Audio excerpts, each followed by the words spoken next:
Oi, gente, tudo bem? Eu sou a Jaque Buxtega, aqui do IBPAD, e a gente está começando mais uma edição do nosso IBPAD Entrevistas de 2022. Eu sou o Max Stabile. Estamos hoje com o Super Sérgio. Sérgio, vai contar pra gente como é que fala seu nome? Espanholo. Espanholo. E obrigado pelo Espanholo. super aí, valeu, hein? Obrigado, agradeço. Não é verdade, mas eu agradeço.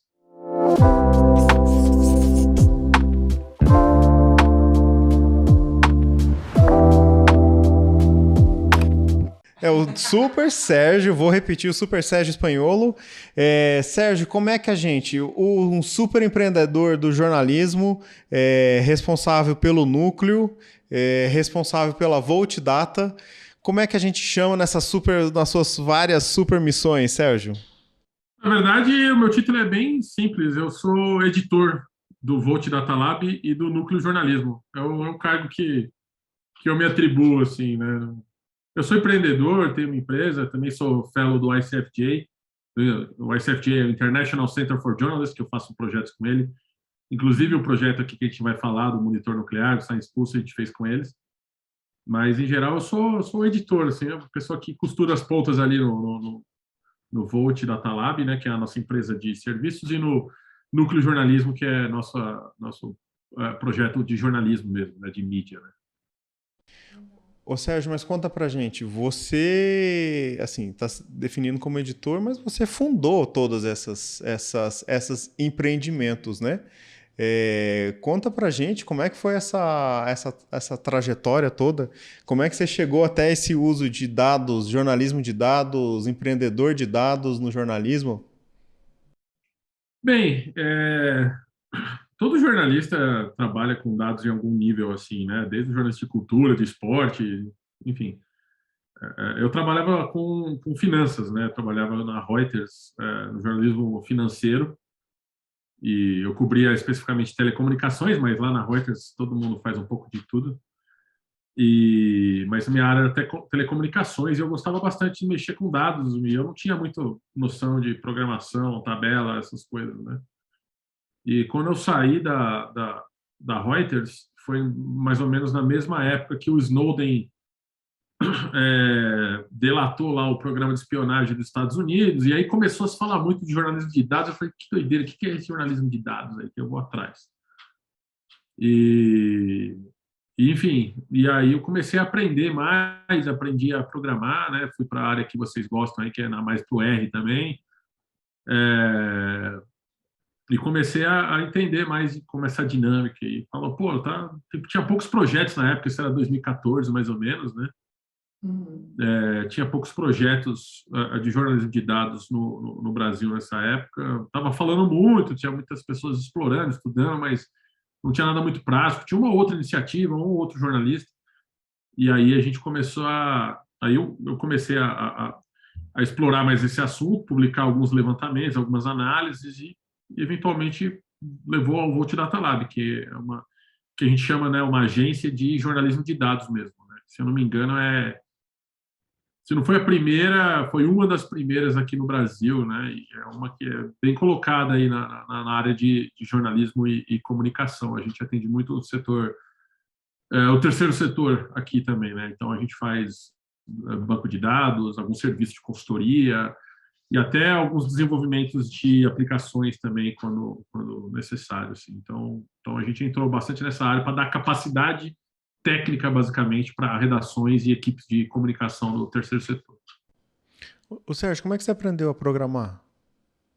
Como é que foi o teu começo aí? Para quem está assistindo a gente e também jornalista e fala, cara, por onde eu começo nesse processo? Tem alguns cursos de BPAD, mas assim, isso é um caminho gigante, né? Assim, de vários caminhos. Como é que foi? Abriu no YouTube Freestyle? Deixa eu perguntar uma coisa antes, Sérgio. Além de como você aprendeu, de onde veio a necessidade? Assim, se isso era uma coisa, sou nerd, já tenho inclinação para saber que esse mundo existe, ou isso era uma coisa que quando você começou a lógica de jornalismo de dados era uma coisa que existia já entre as pessoas? Porque eu acho que eu falo porque eu acho que isso é meio novo, né? Assim, novo no sentido de a necessidade do jornalista programar. Isso não é tão comum assim escutar, né? É uma excelente pergunta. As duas perguntas se complementam muito. É muito interessante isso, porque eu comecei a me interessar por jornalismo de dados, mas o meu contato primeiro com a programação foi a programação web. Eu queria saber fazer sites, né? Eu queria falar, como é que eu faço um site? Porque eu não sabia fazer site, não sabia mexer em absolutamente nada. Eu era completamente ignorante. Até 2014 eu nunca tinha escrito uma linha de código na minha vida. E aí eu comecei e falei, pô, por onde eu começo, né? Eu lembro que até na época eu comecei a mexer com Markdown, né, que é a linguagem de marcação, e eu estava pesquisando, eu encontrei Markdown, falei, nossa, que legal. Aí eu aprendi Markdown, falei, nossa, já programo. Não, lógico que não, tem uma linguagem de marcação, né? Mas na época eu falei, caramba, cara, se eu não entendi isso, eu Caramba, consigo você entender a começou por próxima coisa. Markdown, cara. Jesus. Cara, e Markdown não é linguagem de programação, né? É uma linguagem de marcação. É uma simplificação do HTML, né? Mas eu comecei por isso, porque eu fui caindo, fui pesquisando, dando Google, chegando nas coisas, cheguei no Markdown. Primeira coisa que eu entendi, eu falei, pô, se eu entendi isso, eu posso entender a próxima coisa. Aí eu comecei a estudar HTML. Só o básico, né? Aí eu comecei a estudar CSS, para saber fazer os estilos, para trabalhar construir um site básico. Deixar bonitinho a cor, muda a cor, dá o espaço, a fonte. Aí eu comecei a mexer com JavaScript. Mas JavaScript é uma dor de cabeça, desculpa o palavreado, é uma dor de cabeça fodida o JavaScript. É muito difícil. Até hoje eu patino bastante. Assim, eu trabalho bastante com JavaScript também, faço algumas coisas, mas é muito difícil para mim. Assim, não é uma lógica muito aberta. Você tem que trabalhar com aquilo todo dia, e como eu faço um monte de coisa, eu não fico trabalhando só com isso, então eu não consigo aprender todas as nuances, todos os pontos e vírgula que precisa ter, enfim, é um saco. Mas eu mexi o suficiente para mexer, para fazer. E aí eu falei, pô, se eu aprendi isso, eu consigo colocar um site de pé, né, fazer umas coisas GitHub Pages e tal, eu vou dar um passo a seguir. Aí eu comecei a mexer mais com programação orientada a dados. Comecei para a parte de DataVis. Comecei a mexer com D3, que é a biblioteca de visualização de dados de JavaScript. Não construía nada do zero. Não construía nada do zero, pegava código dos outros e usava o CodePen. Até uso o CodePen até hoje. codepen.io/VoltDataLab. Tem meus códigos tudo lá. E desde aquela época. Então, é legal que lá é um acervo de como a gente vai evoluindo, né? E aí eu falei, putz, se eu já estou fazendo isso, então agora eu quero mexer com outras coisas, com banco de dados. Né? Mexer com o site, construção de site e tal, é muito legal, mas é a parte mais tangível da coisa. Né? Quando você começa a mexer com banco de dados e tal, tudo que está por trás é muito menos palpável, pelo menos para quem está vendo. Eu não fazia ideia como é que a gente fazia um banco de dados, por exemplo. Aí eu fui atrás de entender SQL, Postgre, essas coisas, e uma coisa vai levando a outra, né? Aí chegou uma hora e falei assim, pô, agora eu estou pronto para aprender. Isso era mais ou menos 2016, 2017. Estou pronto para aprender a programar alguma coisa na minha vida, né? Agora, de verdade, assim, né? Começar do zero. E aí eu tentei Python, não gostei muito, fui para R por influência de um amigo meu, Guilherme Jardim, que vocês devem conhecer. Super Guilherme. Hã? O Super Guilherme, um gênio. Então, cara, é um gênio, né? Mas assim, não quero. Mas aí, meio que por influência dele, comecei a ir para essa parte também, comecei a aprender mais. Aí eu falei, pô, esse cara manja muito, faz um monte de coisa em R, eu vou tentar aqui. E eu fui aprendendo, eu falei, pô, isso aqui é a minha, entendeu? Hoje eu faço um monte. Tudo que eu faço é em R, todas as aplicações, tudo que a gente faz é Shine, usa do universo inteiro o Tidyverse, a gente adora. A gente tem a Renata Hirota, que trabalha com a gente, que é uma programadora fantástica, o Lucas Gelap, que trabalhou com a gente, agora ele está fazendo outras coisas, mas também é um cara fera, aprendi muito com eles. Então, a gente foi construindo a capacidade em cima disso. Vale dizer que o R, muito do que eu aprendi no R foi meio que autodidata, assim, né? Não que, claro, eu aprendi, fiquei martelando até aprender. Olha, tutorial online e tal, mas eu não fiz nenhum curso. Agora, os cursos de programação web, eu fiz algumas coisas no Code Academy, por exemplo. Legal. Então, para mexer um pouco de JavaScript e tal, eu fazia coisa no Code Academy, que eu acho o Code Academy uma ferramenta fera. Eu nunca fiz nenhum curso de vocês, infelizmente. Fiz alguns cursos da escola de dados que eu recomendo muito, é muito bom. Fiz curso R da parte de raspagem, embora a raspagem não seja muito a minha praia, não sou bom de raspagem, Queria muito ser bom de raspagem, mas cheguei à conclusão que eu não tenho saco para ficar acertando os seletores de Cara, é raspagem. difícil demais, né? Tem que ter uma Entra lá, paciência pega de o fazer web scrapping. Para chegar numa semana lá e alguém mudou tudo, você tem que fazer o trabalho inteiro. Exatamente. Eu não tenho, cara. Um dia meu código funcionava uma beleza, no outro dia ele já estava todo ferrado. Eu falei, eu não tenho saco para isso, não quero fazer isso. Porque você tem que fazer várias iterações, se não der certo isso, você faz isso. Eu não quero fazer isso. Deixa a Renata, manda muito, deixa ela fazer isso aí. Então, mas eu fiz esse curso do curso R, que eu achei bem bom também. Eventualmente vou querer fazer um curso de vocês aí de análise de redes. A gente, no núcleo, a gente analisa muito metadados, né? Mas a gente não analisa redes que nem vocês. É legal que a gente tem essa parceria aí, que a gente faz esses relatórios, né? A gente é bom de captar os dados e fazer uma aplicação e analisar os metadados, só que essas análises de redes que vocês fazem eu não manjo, entendeu? Então, eventualmente eu vou querer entrar nesses cursos de vocês aí quando eu tiver um tempo para saber. Então, eu vou querer um desconto também, se possível. Boa, é nóis. Para deixar registrado, né, Sérgio? Vem aqui, por favor. Eu já estou pedindo desconto aqui para todo mundo saber que se não rolar, a culpa é de vocês.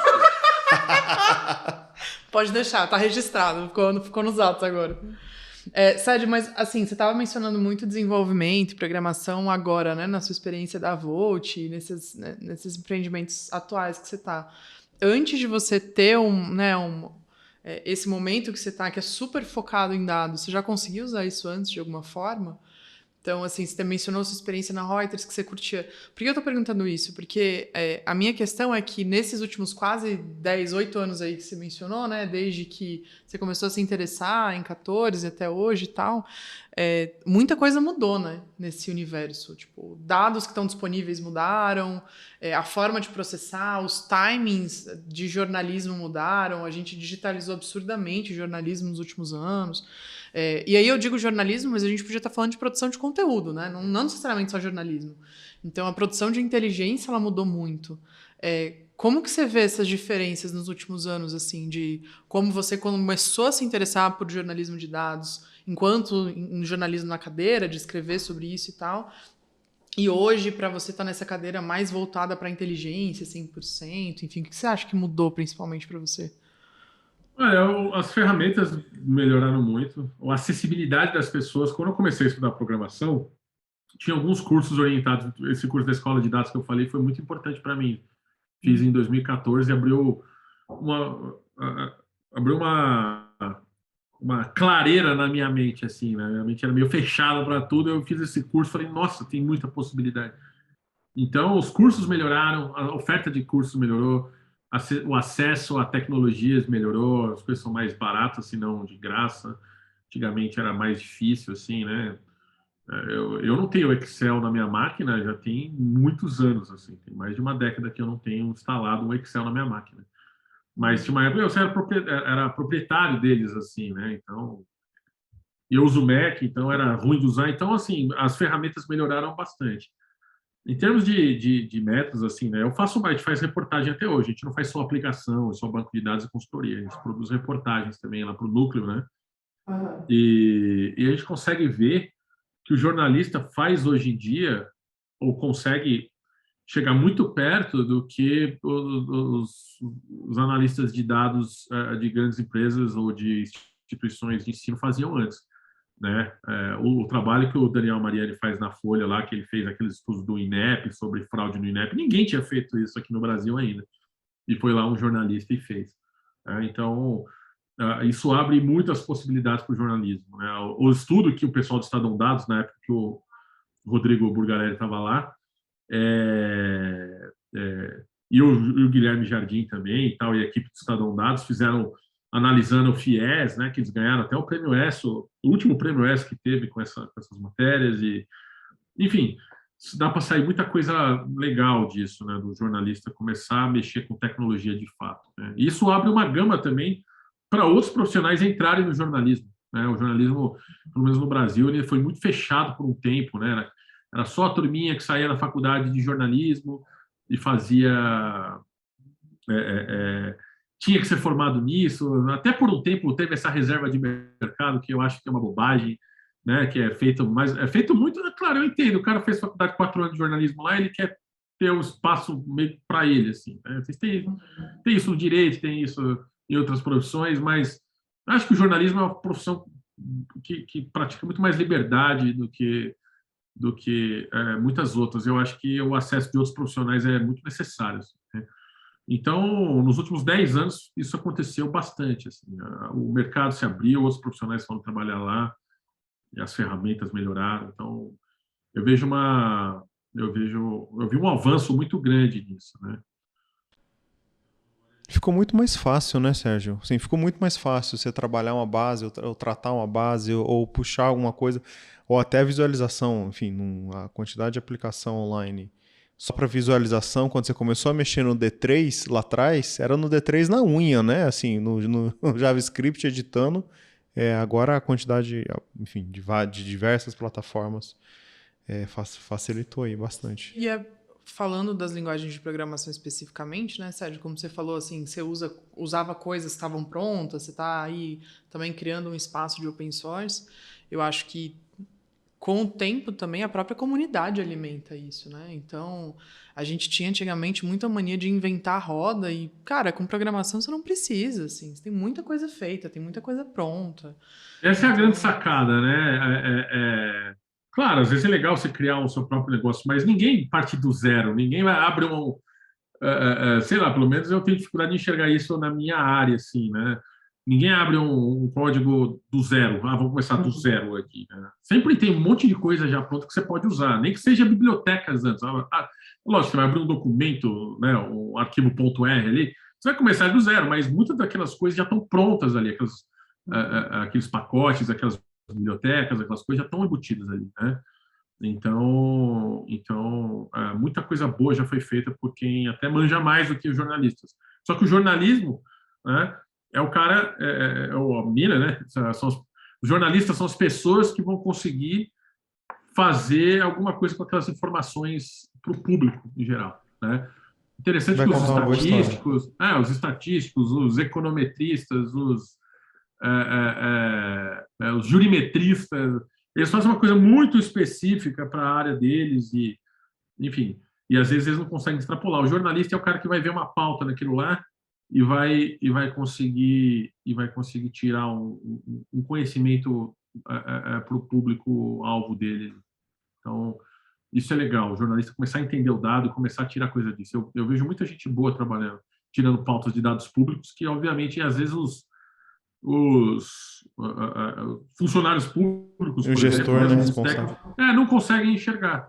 A gente fez um trabalho junto com a ONG Transparência, o Movimento Transparência Partidária, né? Não é bem uma ONG, é mais um movimento. A gente fez um trabalho com eles para analisar dados públicos de gastos dos partidos. Então, a gente criou um banco de dados super legal, cruzamos com o CNPJ e tal, para saber quem eram os dirigentes que contratavam os dirigentes cujas empresas eram contratadas pelos próprios partidos que eles dirigiam, entendeu?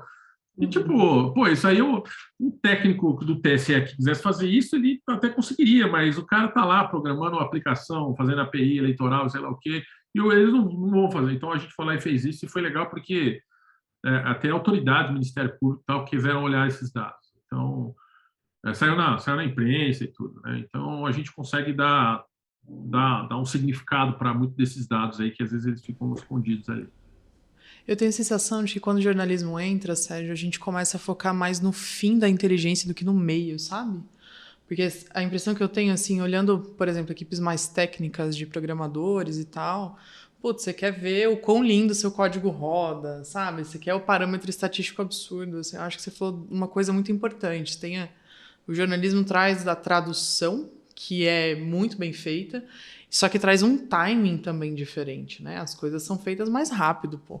Se você for comparar análises que... É isso, o técnico do TSE talvez pudesse fazer, mas quanto tempo ele ia ter que demorar para fazer isso, sabe? Como que a gente ia conseguir cercar esse assunto? Eu acho que quando o jornalismo traz isso, ele traz com o ritmo que ele tem, que é um ritmo já mais acelerado do que outras áreas. Frenética é a melhor expressão.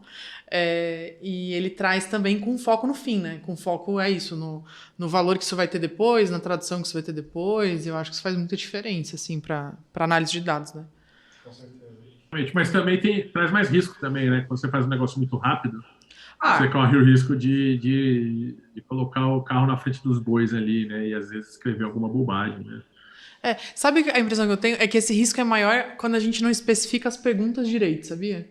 Às vezes, tipo, o cara quer fazer uma baita de uma matéria sobre um macro assunto, não tem uma pergunta específica, vai lá pra, eu quero ver como isso se comporta. Aí lasca tudo. Às vezes, assim, né? Às vezes quando a resposta é muito boa, às vezes tem que desconfiar, entendeu? É Eu acho que isso. o problema não é nem a pergunta a gente consegue fazer e criar novas. Mas quando a resposta é muito boa, a gente tem que desconfiar. Por exemplo, nesses dados partidários aí, a gente foi analisar alguns dados de repasse entre partidos, né? Ele falou, nossa, partido X mandou muito dinheiro para partido Y. Isso não é normal. Mas quando a gente vê, tinha duplicado o número de ocorrências porque o cara ia de um partido para o outro partido também contabilizava aquilo lá, e aí ficava duas ocorrências idênticas. Aí a gente foi ver que estava dobrado o número, né? Então, quando a resposta é muito, você fala, nossa, isso é gritante mesmo, então a gente tem que tomar um pouco de cuidado. Isso exige um pouco de calma, porque você vai na rapidez, fala, encontrei um negócio fera, vou publicar amanhã, né? Mas acaba não sendo assim mesmo, né? Então, tem que tomar bastante cuidado, assim,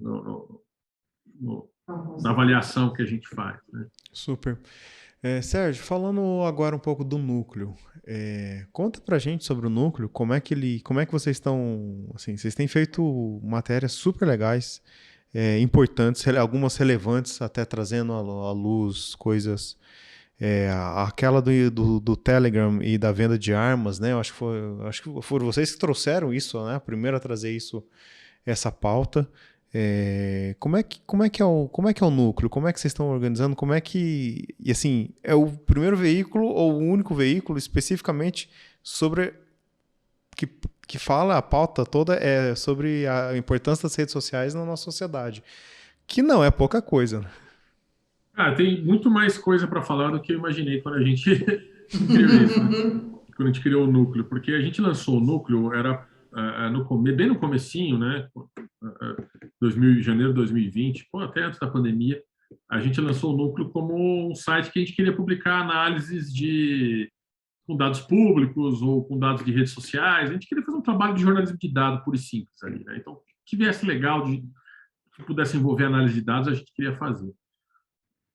Daí a gente foi vendo que a gente tinha um nicho particular que a gente estava cobrindo melhor do que os outros, que era cobrir redes sociais, e ver o que estava acontecendo dentro das redes sociais, e mais ainda, ver o que as empresas de redes sociais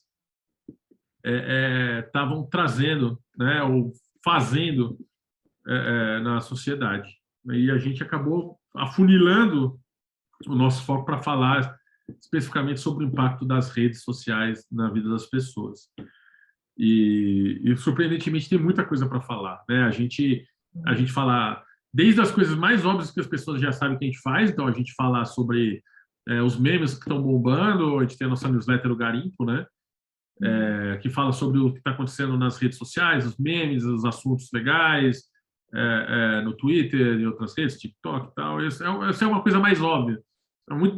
Uma coisa mais consequente que a gente faz é realmente ser uma organização que faz um jornalismo que mostra como é que as redes sociais estão tendo um impacto na vida nossa. Então, essa questão das armas, né?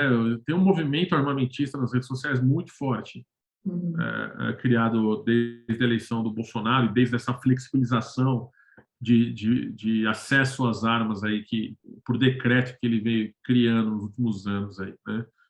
Então, esse foi um dos impactos. Outra coisa que a gente foi um dos primeiros a falar também foi sorteios nas redes sociais, que é uma coisa ilegal e estava bombando. Teve até um cara que foi preso esses dias aí por causa do sorteio ilegal no Instagram, né?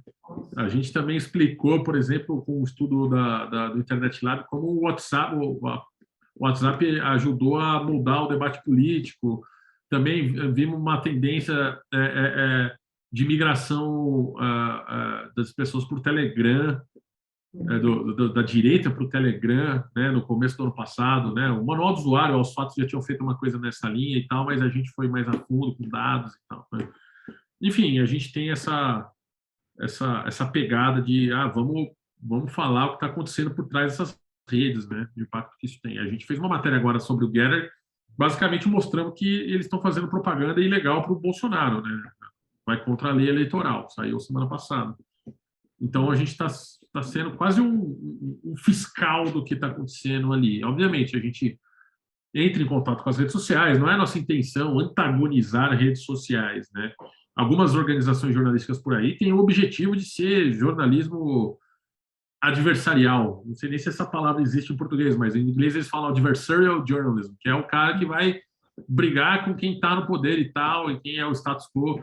Não é nosso caso. A gente, quando tem coisa legal de falar de rede social, a gente fala também. Eu acho que algumas dessas empresas aí fazem um trabalho legal, apesar de outras serem a pura personificação do que está de errado com a internet. Mas, enfim, a gente tenta falar de tudo, e não é bater de frente nem nada. A gente só quer mostrar como isso está impactando a vida das pessoas. O que entra para a terceira coisa que a gente faz aplicações de monitoramento também, né? Que a gente fazia primeiramente para a gente usar para fazer matéria. A gente falou, pô, esse negócio é legal, vamos colocar no mundo aí para as pessoas usarem. Então, a gente... Ô Sérgio, antes de falar das aplicações, conta, assim, quais são as newsletters que estão disponíveis? Tem a Garimpo, que eu assino, que eu acho sensacional. A Garimpo e os títulos, não sei... Os títulos são geniais, sempre, assim, a forma, a fluidez, para quem não conhece, a gente super recomenda, mas a Garimpo é sensacional. Tem mais algumas funcionando agora ou é só a Garimpo? Não, a gente tem o Garimpo, a gente chama de O Garimpo, tá? Porque... O Garimpo, tá. Não sei por quê, mas não é a newsletter Garimpo, é o Garimpo só que a gente fala. Às vezes é estranho, eu estudei no Mackenzie, né? Mas muita gente falava na Mackenzie, na Universidade Mackenzie, mas na verdade é o Mackenzie. É verdade. Porque, enfim, vai saber, né? Sei lá. Mas tanto faz também. Eu tenho dificuldade de falar a Uber, por exemplo, ou a Netflix. Eu falo o no Uber, não sei por quê. Mas, enfim, a gente está com o Polígono também, que é uma newsletter de ciência que sai toda terça-feira, escrita pela Luísa Caires, que é uma influenciadora de ciência nas redes, né? Editora do Jornal da USP. A gente tem também o Prensadão da Samira, que sai toda sexta-feira, que é uma newsletter mais ou menos, a gente chama de prensadão, porque tudo que a gente publicou na semana no núcleo é condensado, é prensado ali naquela curto, né? A gente tem uma questão muito forte com a brevidade, sabe? A gente gosta de ser curto e breve nas nossas matérias, nas nossas mensagens. Então, apesar de algumas reportagens nossas serem longas, porque uma investigação exige espaço para você explicar o seu método e os seus achados, né? Quando a gente está falando de newsletter e algumas coisas mais rápidas, a gente quer ser breve e passar a informação o mais rápido possível, né? E a gente tem a gente tem algumas newsletters automatizadas, que são baseadas nos nossos bancos de dados de monitoramento. Então, tem a newsletter do Science Plus, que chama Despacho Diário. A gente vai lançar um despacho diário de política com os dados do monitor nuclear, e outras aplicações nossas que a gente criar vão ter esses despachos automatizados, que é basicamente um template que a gente monta, a aplicação vai lá, bate, gera esse relatório, dispara por e-mail, tudo automático. Sem a gente... Sérgio, esse negócio é incrível, eu preciso te falar isso, parabenizar, porque a quantidade de vezes que eu já vi montagem de e-mails diários, de relatórios, que são Ctrl+C, Ctrl+V, alguém digitando, e vocês automatizaram tudo, vocês estão de parabéns, tudo em R, tudo programado em R. Como é que é essa estrutura que está aí por trás? Cara, tudo em R, tudo em R. Na verdade, para as newsletters a gente usa um disparador de newsletter que chama Send, que você compra uma vez só, mas basicamente é uma estrutura meio doida, assim, na verdade. Ele envolve várias coisas. Mexer com e-mail é sempre um saco, assim, né? Mas basicamente a gente constrói o relatório em R.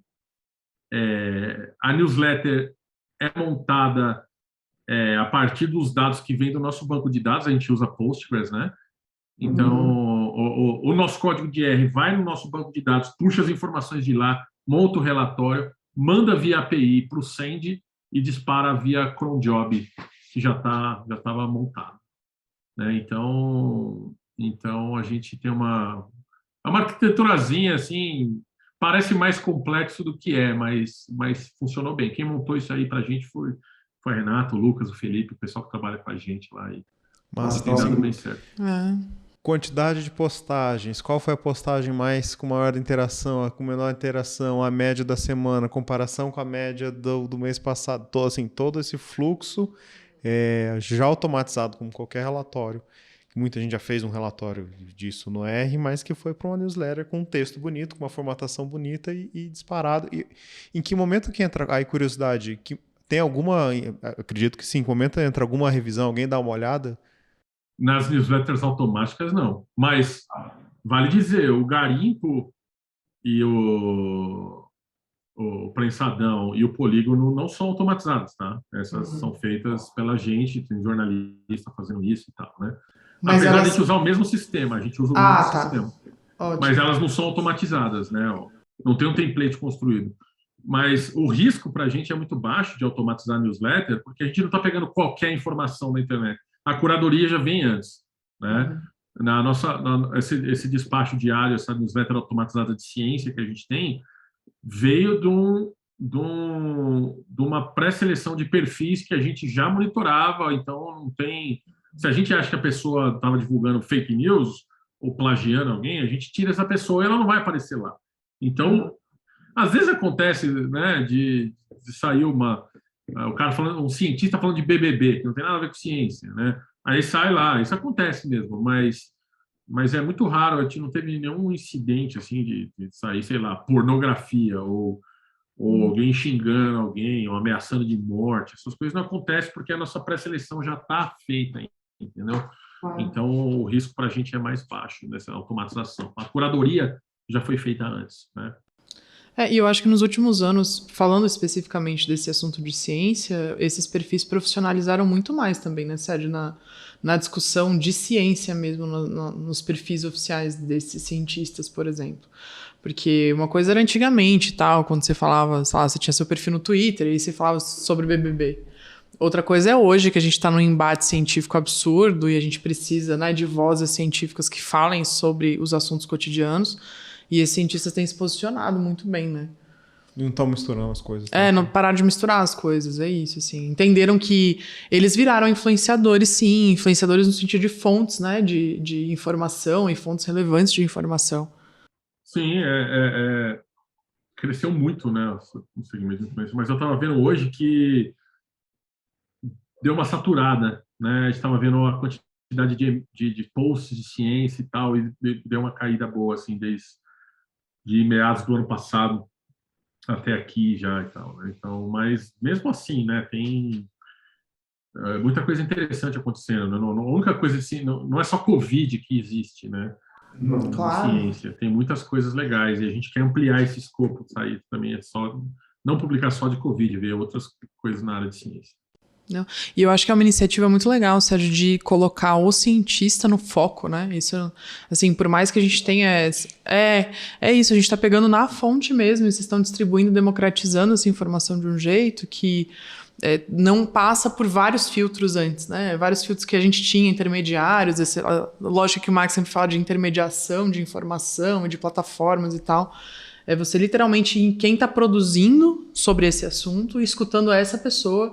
E aí esse cientista que também está aprendendo a conversar com um público que não é técnico, né? E aí, pegando o exemplo de Covid, a gente viu muito cientista que aprendeu a falar com o público que não necessariamente falava com o público direto antes, né? Sim.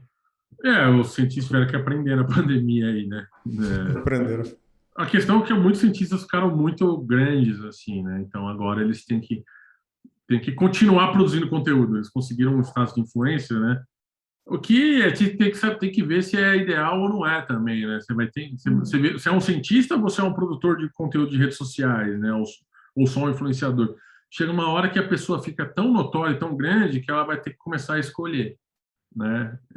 E não cabe a mim, sabe, identificar o que é melhor ou pior para um cientista. É mais porque eu vejo muita gente, às vezes acaba tendo um pouco de forçação de barra, né? Vamos publicar isso aqui porque eu tenho 250 mil, 400 mil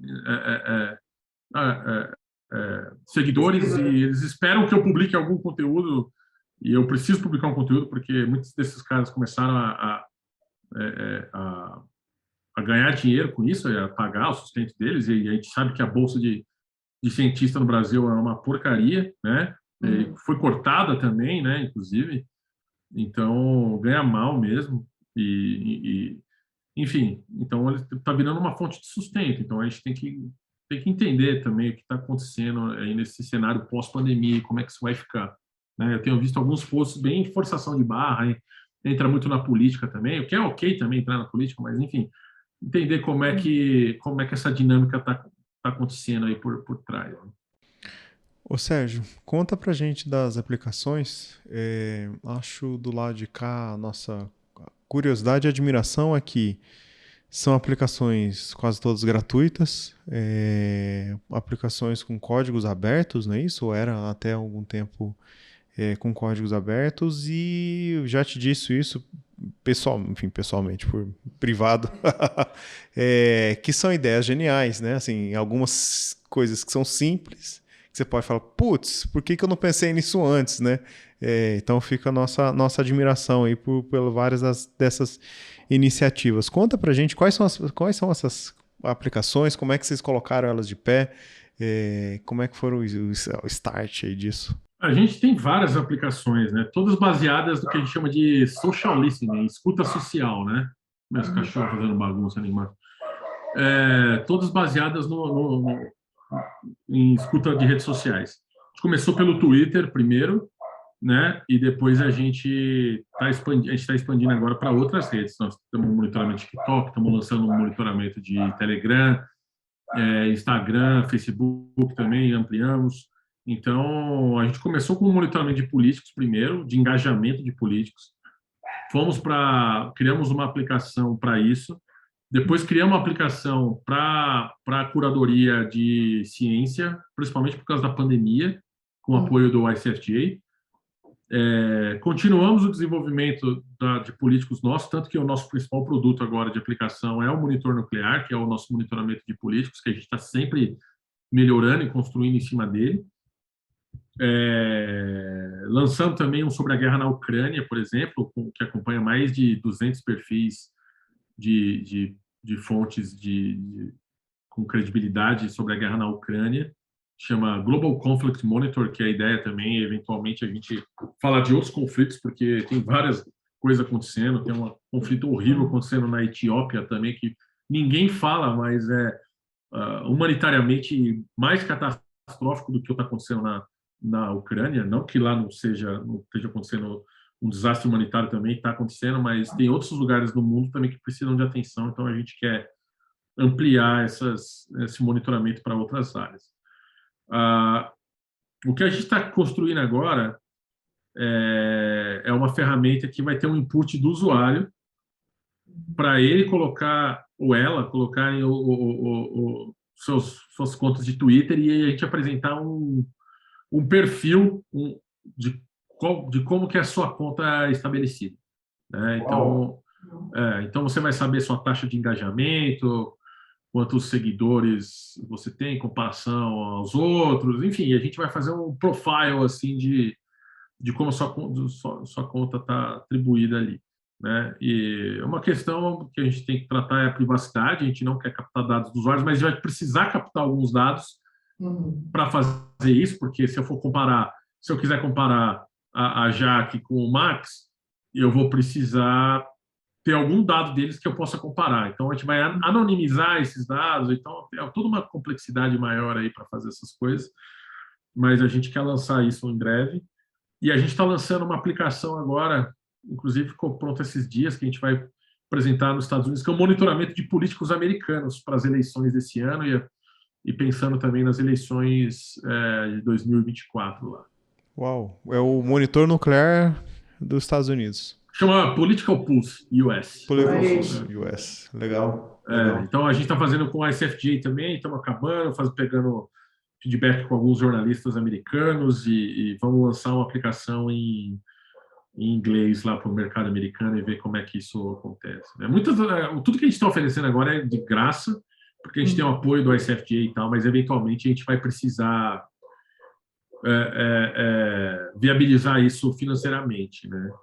Mas a ideia é deixar para o usuário, pessoa física ou para os jornalistas e tal, sou aberto e monetizar via empresas mesmo, a pessoa que usa aquilo de uma maneira mais comercial ou e tal, então a gente vai mais para essa área. Assim. Caramba, Sérgio. Então é o Science Pulse, então, que é o monitoramento, Science Pulse, que é o monitoramento da rede científica, e o Political Pulse, que é o dos políticos gringos, e a gente tem um monitor nuclear aqui. Que está aqui. Para quem não conhece o monitor nuclear, o que a pessoa consegue fazer e olhar e acompanhar no monitor nuclear? O monitor nuclear é um monitoramento ativo de mais de 700 políticos brasileiros, em torno de, porque às vezes varia, né? Tem gente que sai do governo e tal, né? Mas enfim, em torno de 700 políticos brasileiros, né? Então a gente escuta o que aquele político está falando, os links que ele compartilha, a gente faz uma análise de metadados, né? Da taxa de engajamento dele ou dela, né? A gente sabe quem que está mais engajado, quem está tweetando mais, quem que está mobilizando mais.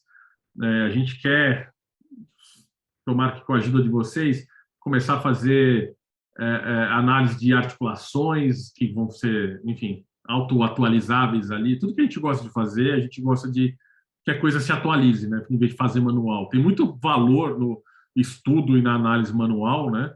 Mas também a gente às vezes é inviável ficar fazendo um desses por mês, né? Igual esse relatório que a gente vai lançar, né? Que já lançou, talvez na época de mostrar aqui já vai ter lançado. Nós lançamos. O link está na descrição. Quem quiser dar uma olhada, aqui, o link vai estar na descrição. Eu sempre quis fazer isso. Tá aqui o link, ó. Tá aqui, ó. Pronto. Quem tá realizando o sonho, Sérgio. É para isso que a gente está aqui. Sempre quis fazer isso, nunca tinha feito isso. Pronto, pode curtir também. Quem tá assistindo a gente já pode curtir também, pra gente treinar o algoritmo. Clica aqui pra curtir. Boa. Pra treinar o algoritmo do YouTube pra mostrar que o nosso vídeo é relevante pra nossa audiência. Inscreva-se no canal também do IBPAD, por favor. Não, a pessoa, eu tenho certeza que ela já se inscreveu, senão ela vai se inscrever correndo pra acompanhar nossas entrevistas do IBPAD Analisa. E ela vai também comentar, porque o algoritmo do YouTube também considera o comentário às vezes mais relevante do que as curtidas. E vai dar um upvote no comentário do colega também, tem isso. Isso. Cara, são incríveis. Boa. O Sérgio, agora até me perdi onde a gente estava. A gente estava falando do monitor. Do monitor. A gente, falando agora desse relatório que a gente soltou, e assim, primeiro que a gente viu que, e aí assim, boa parte desses monitoramentos começam no Twitter, né? A gente começou com o Twitter com uma rede aberta. E muitas vezes a gente argumenta, mas monitoramento é do Twitter. Mas o Twitter é onde tem um espaço de articulação e desafio de diversos atores, onde eles estão se propondo e estão debatendo em certa medida, né? Então, assim, a gente tem várias dessas boas justificativas. Só que esse relatório mostrou, quando a gente fez análise de redes, que mostra onde que eles se interagem, como se interagem, até um reflexo da nossa interação política, né, atualmente. A gente pode dar um passo atrás e explicar, para quem ainda não clicou no link, o que é esse relatório. Eu acho que a gente não explicou isso ainda. É verdade. Chama Vozes no Congresso, Sérgio. Como é que ficou o nome final desse relatório? Principais vozes do Congresso no Twitter em 2021. Mapeando a conversa de congressistas e personalidades proeminentes do Brasil. É um parágrafo de título, mas o objetivo é tentar entender, enfim, criar algum tipo de ranking, criar rankings a partir principalmente das interações, né, desses congressistas que a gente tem e, obviamente, de outras figuras políticas que não necessariamente estão em mandato, né, atualmente no Congresso Nacional, mas que influenciam de alguma forma esse debate, essa discussão. E a partir disso é o que você está comentando, né, Max, os resultados da gente ter sempre a problemática de analisar criticamente quando a gente utiliza Twitter. Então, eu acho que isso é o posicionamento que a gente tem no IBPAD, eu tenho certeza que é o posicionamento que o Volt também tem, que todas as análises que a gente faz, principalmente quando a gente está analisando o cenário, tem que ser feitas. Mas é entender que se a gente está falando de política, a gente pode sim olhar para essas articulações feitas nessa rede social, porque esses parlamentares, esses políticos atualmente utilizam o Twitter de forma muito ativa. E aí perceber o que a gente percebeu, né? E aí, como você estava falando, as relações reais traduzidas na própria rede social. Basicamente, a esquerda, a direita e duas tentativas de terceira via, né? Assim, e claramente essa se refletiu. E eu confesso que eu esperava uma rede muito mais sofisticada ou muito mais trouxesse coisas muito mais interessantes, mas assim, a gente viu a vida como ela é, a política como ela está se desenhando aí, né? O Zé Roberto de Toledo, né, o jornalista, ele sempre fala que o Twitter é um termômetro do debate político, né? Ele não reflete necessariamente a realidade política do Brasil, né? Não dá para você fazer uma pesquisa eleitoral só com twitteiros, né? Mas ele reflete o debate político. Um dos motivos que a gente começou pelo Twitter, tem três motivos principais que a gente começou pelo Twitter. Primeiro, e o mais importante é que o Twitter ele tem uma capacidade muito grande de pautar outras redes sociais e pautar, inclusive, política pública, né? É muito comum um congressista, alguém em poder, fazer alguma bobagem e ter um efeito tão forte, um feedback tão vocal via Twitter que a pessoa até volta atrás. Já aconteceu com o Bolsonaro, já aconteceu até com o Lula, né? Aconteceu recentemente com o Lula, por exemplo, que ele falou para o pessoal da CUT ir até a casa dos políticos cobrar, sei lá o quê, né? Que pegou malzão, né? Com um monte de gente sabe? E pegou mal no Twitter isso lá. Não, vamos explicar, desculpa, não foi o que eu quis dizer. Então isso aconteceu várias vezes. O Twitter ele tem uma caixa de ressonância que a gente que tem um efeito, inclusive na vida real, né? E é muito comum também ser em outras redes sociais e ter um print de Twitter lá, ou se não tiver um print do Twitter, aquela conversa começou no Twitter e foi levada para lá, né? Esse é um dos motivos. O outro também é o acesso ao dados, que no Twitter a API do Twitter é gratuita e é muito boa, né? E o terceiro é porque é uma rede que já estava bem documentada o trabalho dela via R, né? Então tem uma biblioteca muito boa para a versão 1 do Twitter, que é o que a gente usa, que é o R-Tweets. Então isso já estava bem documentado, a gente já mexia bem, então a gente falou, vamos começar por aqui. Aí a gente foi para a API do CrowdTangle, né? Que é a API que inclui Instagram e Facebook e Telegram e TikTok agora e tal, e a gente vai explorando as outras APIs com o tempo, né? Então, por isso que a gente começou no Twitter, por esses três motivos. E é interessante de ver, né, como é que as redes sociais refletem a realidade ali, né? Tem vezes que meio que não, né? A gente vê um negócio que engaja muito nas redes sociais e tal, quando você vê as pessoas que não estão nem aí para isso, não sabem de onde veio. Mas, em geral, a gente consegue ver um reflexo mesmo. E eu acho que também, nesse caso, Sérgio, assim, tem um elemento que a gente sempre discute aqui, que é como a própria imprensa brasileira utiliza muito o Twitter. E eu acho que isso é um reflexo da imprensa global, né? Não é só a brasileira que faz isso. Mas como a imprensa brasileira utiliza muito o Twitter, a figura política estar no Twitter se posicionando também ajuda, né, nessa comunicação e nessa tradução, como você estava falando. Então, por que reverbera tanto se a gente está falando numa penetração de Twitter tão baixa em termos da população brasileira? Porque outros... Não, imagina, é porque outros porta-vozes que têm outros canais estão lá dentro também, entendeu? Então, eu acho que serve muito como uma rede quase que raiz para muitas discussões, assim. Então, faz todo sentido a gente discutir termômetro, discutir porque agenda. o formato do Twitter, ele permite isso, né? É um formato sucinto, né? Então, você não vai ficar lendo 18 páginas de PDF com fonte Arial 6, espaçamento simples. Ou seja, ou o cara manda o recado dele ali em 280 caracteres ou uma threadzinha bem feita, ou não vai reverberar. Então, o formato do Twitter ele é bom, né? O jeito que os likes e o RT, o jeito que o algoritmo prioriza o engajamento e todas essas coisas. Então, isso funciona bem, né? Apesar de eu ter várias ressalvas com o Twitter, eu acho que é uma rede muito tóxica. o debate flui ali. Isso é verdade, isso não tem como negar. Apesar de muitos dos debates serem muito vazios às vezes, né, ou serem insignificantes, é incrível como as pessoas via Twitter se engajam com besteiras, né, e até coisas já resolvidas, né. Outro dia tinha gente contestando que teve fome na União Soviética, né, assim, que é um fato já estabelecido, né, mas aí alguém falou uma bobagem e outra pessoa foi lá e virou uma grande discussão com trending topics e tudo. É um negócio que não precisa, né? Porque, assim, se o cara tá falando bobagem, deixa ele falar bobagem sozinho, né? Tem até uma matéria, né? Tem até um post muito legal no The Onion, que é um site satírico lá americano, que ele fala... a manchete dessa notícia satírica é homem grita sozinho com as nuvens, né? Que deixa o cara lá gritando com as nuvens. Deixa o cara falando sozinho ali, não precisa entreter a polêmica alheia, né? Isso o Twitter faz mal, mas de fato o debate flui bem ali no Twitter. Então é uma das redes que a gente gosta bastante de analisar e saber o que está acontecendo ali. Não, e democratiza.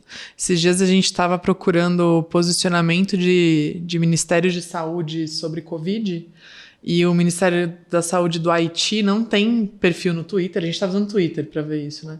Eles não têm perfil no Twitter e quando você vai procurar, eles têm um PDF, bicho. Você falou de PDF, chegou a me dar um gatilho agora. Eles têm um PDF de, tipo, 30 páginas que explicam todas as políticas públicas de saúde, mas não tem um Twitter que traduz rápido o que a gente quer procurar, de vacina, disso, daquilo, enfim. É outra brincadeira.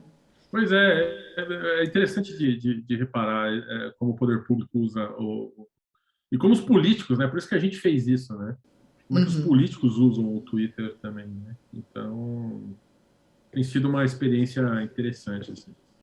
Muito bom, Sérgio. Eu acho que o papo renderia ainda, acho que umas 4, 5 horas, tranquilamente. Papo bom. A gente faz mais alguns próximos. Eu vou ter que trazer meu coolerzinho de cerveja para casa. Pronto. A gente combina um desses, Sérgio, pode deixar. A gente combina um desses, espero que quando a gente for aí te visitar em São Paulo... Eu quero deixar registrado, nós estamos gravando isso aqui numa sexta-feira, à tarde. Já era para estar sextando já. Já era para estar sextando. Sexta-feira à tarde de um feriado que a gente não está emendando, né, Sérgio? No feriado que era para emendar, mas como o Max e a Jaque são nossos parceiros muito queridos aí do Volt, do Núcleo, aí a gente tem que fazer a sessão. Eu gostei muito de ter participado aqui, foi muito legal. Obrigado pelo convite. Imagina, obrigada a você. Prazer é nosso. Sérgio. Muito obrigado.